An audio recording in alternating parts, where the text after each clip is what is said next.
Hi, I'm owner of Contractor Staffing Source, and I have a client with me today, Gideon. So, Gideon, can you tell me how long you've been with the company and what your experiences have been and what kind of company that you have? Yeah. So again, my name is Gideon Stone. I'm one of the owners of Trade Design Build in Ithaca, New York. We've been working with CSS for over 3 years at this point. We're a growing design build firm. We've got an architectural office, general contracting and professional project management services, and a full service cabinet and woodworking shop.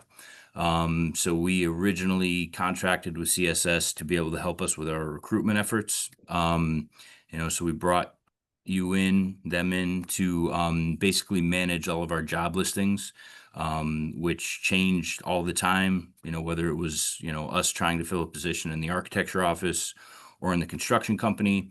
We were able to kind of provide an overview of what we were looking for, and CSS helped us basically kind of fill out and edit those job postings and get those on any of the major platforms.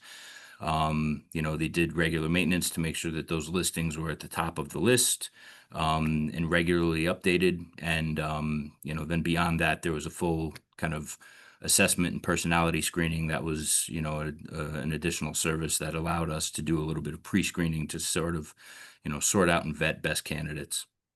So, would you recommend CSS for companies in your space? Yeah. Yeah, we had a great experience. Again, it was really surprising at first to work with a company that was, a third of the way around the globe, I think. But everything that we were looking for and the support that we needed on our recruitment efforts was very readily afforded to us and available working with you guys, and it was a great experience. Thanks, Gideon. I appreciate your feedback. Yeah.